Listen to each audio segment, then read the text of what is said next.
السلام عليكم ورحمة الله تعالى وبركاته متابعينا الكرام أينما كنتم ألف تحية وعيد مبارك سعيد والله يجعل أيامكم كلها أعياد وأفراح ومسرات. وتنشكر الإخوان اللي سولوا فينا واتصلوا في الماسنجر وحتى في اليوتيوب وحتى في الواتساب وسألوا على الأحوال ديالنا وعلى الغياب ديالنا. الغياب ديالنا الإخوان لا علاقة له بالمرض، حنا الحمد لله بخير والشكر لله. ولكن كاينة ظروف أخرى لا يسع المجال لذكرها، أمور شخصية ربما هي اللي خلاتنا نغيبو عليكم هاد الأسبوع. أو حنا ديما معاكم،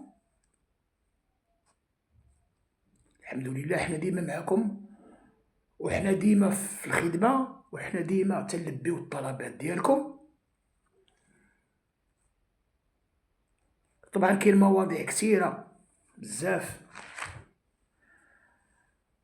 كاين واحد الموضوع طلبو واحد الأخ، هو المناسبة كما تنقولو ديال رمضان وديال الاستهلاك المفرط، ثقافة الاستهلاك. وهذا كتاب ديال عالم الاجتماع الفرنسي جون بودريار، ويرى فيه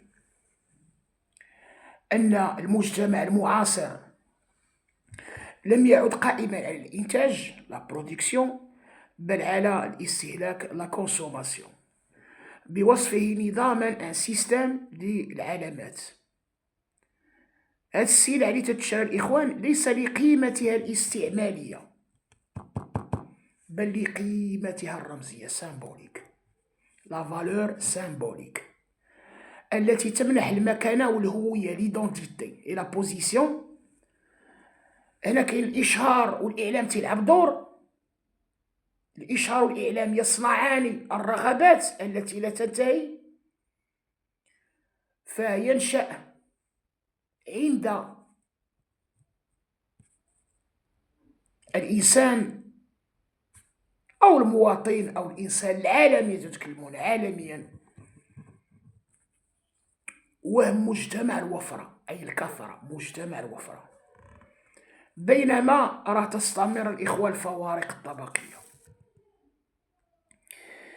إذا الاستهلاك يصبح آلية للاندماج والتمييز، ويخلق تبعية خفية لمنظومة تصوغ وعينا. وهذا الشيء اللي كاين الإخوان اليوم. إذا تنشروا الحويجات ليس فقط لما تفعله، بل إلى ما ترمز إليه داخل الشبكة الاجتماعية. إذا السلعة تتحول إلى إشارة، ان سين،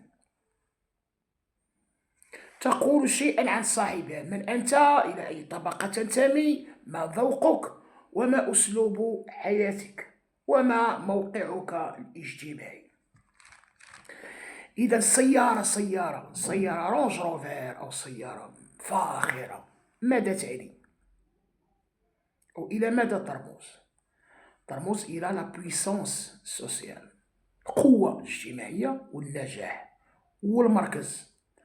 ولكن الإخوان هنا غير باش تعرفوا نتوما، حنا تناقشو غير السين الرمز، ولكن ما تناقشوش واش فعلا كاين نجاح حقيقي أم نجاح مزيف.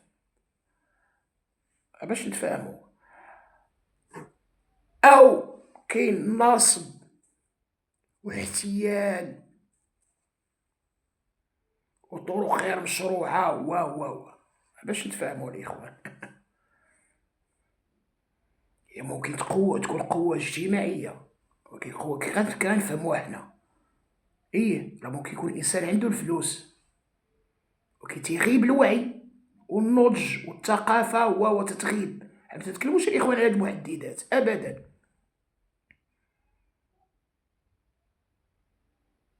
هادشي بعيد ما تناقشوش. راه ممكن كيما نقولو النجاحات مزيفة. ما تزيدوش على القيم، على القيم ديال المجتمع الإخوان، على لا بوزيسيون ديال الفرد، ديال لانديفيدو. في لا سوسيتي، ماشي في المغرب، في جميع راه ما تتعكسش ديما درجة الوعي والنضج والثقافة والقيم وكذا. راه ممكن تيبيع الخبراء، أو ممكن هو عنده رونج روفي و تيتسارع. الرمز، الإشارة إلى ماذا ترمز هاد السيارة الفاخرة، أو فيلا فاخرة، أو حتى الأماكن، والفضاءات التي تتردد عليها الفرد، راهي في حد ذاتها رسالة عن موقعه وعن ذوقه. واحد تيمشي لمازاكون تيمشي، ماشي واحد تيمشي، يبان هذاك السيد راه كان واحد الطبقة اللي عندها الفلوس، مزوج فلوس من جات.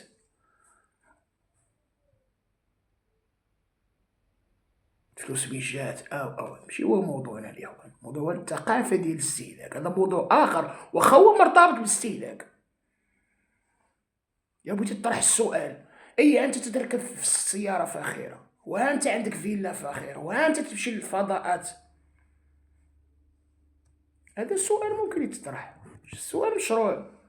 أنت تستهلك، ولكن منين؟ تستهلك مثلا الملايين، تمشي تلعب البوكر وتلعب، هذا هو. إذا الإخوان هنا هذا السؤال مشروع. إذا هنا الإخوان القيمة الرمزية راه في المعنى الاجتماعي الذي يمنح للسلعة أو الشيء. وحتى هاد القيمة الرمزية اللي عندك تينظروا لها الناس ماشي بنفس النظرة. هذا هو اللي بغينا نوصلوا ليه. كاين اللي تينظر ليك تيعطيك واحد الموقع، تيقول لك واحد راه من واحد الطبقة، تيبان واحد الطبقة، هذيك السلعة تعطيك الانتماء الطبقي ديالك، ولكن ماشي ديما الإخوان. راه كاين اللي غير موظف بسيط وراك في طوموبيلة فاخرة، ولكن من جاتو الموارد ربما دار ان كريدي او انا تدخل في. هذا هو الوجه الاخر لثقافة الاستهلاك. هذا غنرجعو ليه، هذا موضوع اخر اخو. هذه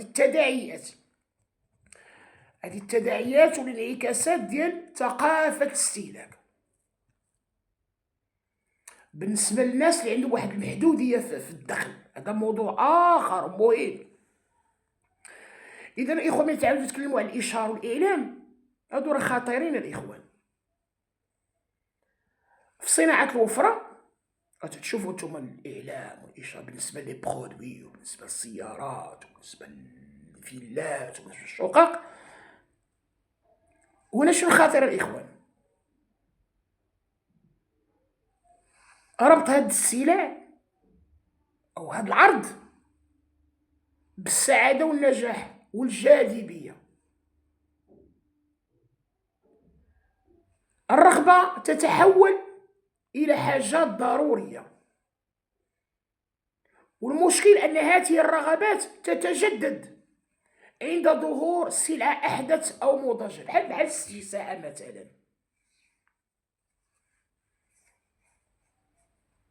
الساعة تلقى فيها الذهب أو الماس أو هذاك اللي داير ترامب ماشي تدار عاوتاني موضة أخرى. عطينا مثال غير بالساعة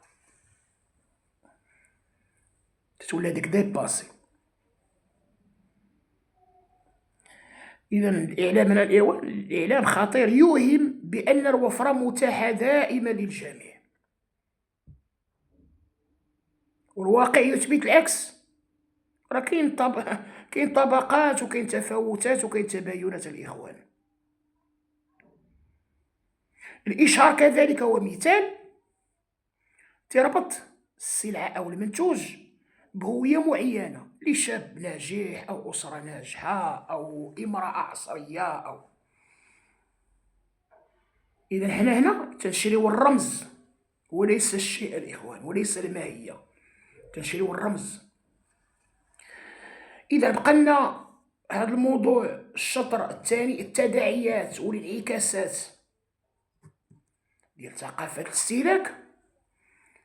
إذا جاوبنا على نصف السؤال ديال الأخ الأستاذ. بالنسبة كاين مواضيع كتار الإخوان، كاين مواضيع كتار. كاين هادوك الناس قال لي إيران. أنا شوف أستاذ، إيران تكلمت على موقفي باين في إيران، ما نعاودش الإخوان نقولو، ما بغيتش يدوي أنا على إيران. إيران تكلمنا على إيران، الموقف ديالي واضح غنقولو بكل شجاعة. إيران قلنا محور الشر، لاكس دو مال. وهادشي كان قال الحسن الثاني في 79 في الثورة الإيرانية، قال بأن المشرق أو الشرق الأوسط بوجود هاد إيران غدير مشاكل كتيرة. وفعلا بلا ما ندخلو في النقاش ديال إيران الإخوان، لأنه هنا كاين ما تنقولو كاين تبادل مصالح، كاين مرجعيات، إذا موقفنا واضح، هو إيران تتخلق لمشاكل الجيران ديالها، وهي اليوم سبب في التخريب وفي ضرب الاقتصاد العالمي. انا مبغيتش نوقف على ايران الاخوان، ممكن نديروا ايران في شي حلقه اخرى ونتكلموا عليها، من 79 غادي نتكلموا عليها، ونتكلموا على ما هو عقائدي وما هو مذهبي وما هو سياسي وما هو ايدي، غنتكلموا على هادشي، نقدروا نديروا حلقه، ما نوعدكمش. اذا الاخوان بالنسبه للعتبه، الاخوان تيقول العتبه راه لا تغيير. الاخوان الابتدائي 111 113 خارج السلم، الاعدادي 107 108 ونص، الثانوي 92 94. لا جديد هناك الاخوان. شنو بقى قلنا؟ واحد الاستاذ طلب واحد الموضوع، ولكن هذا الموضوع خصو وقت كتير. قال لك اودي الحزب هو ماشي هو حزب ما عمرو تيدي اغلبيه في المغرب، ديما تتكون تشكيله من 3 احزاب او 4. غادي نتكلموا اخي على هذا الحزب اللي ممكن يكون في ولو انه الحزب باين. اذا الاخوان المواضيع كثيره، وانا سعيد اليوم بالتواجد ديالي معكم. غير الاخوان تنقول لكم الله يرضي عليكم، من شويه ديال التعاون، تعاونوا معايا شويه، لانه راه تنخدم بوحدي. ما تنقول لحد عطيني فيديو باش نطلع القناه او ابدا، خدامين بدرعنا الحمد لله، وبالقناعات ديالنا وبما تيسر من الامكانيات. انا اللي تطلب منكم هو انكم الى انا ماشي تنفرض عليك استاذ، او الى لقيتي فائده بارطاجي، تقاسم الفيديو. ما هذه مسؤوليه ديال المتلقي، راه دوينا عليها. على اين الاخوان، اذا اللي بغى شي مطلوع، اللي بغى شي موضوع، ما يحاولش يكتب لي في الماسنجر او راه القناه الاخوان، كتبوا لي في القناه دير واحد كومونتير قول لي ها الموضوع اللي بغيت. مرحبا. السلام عليكم ورحمه الله تعالى وبركاته.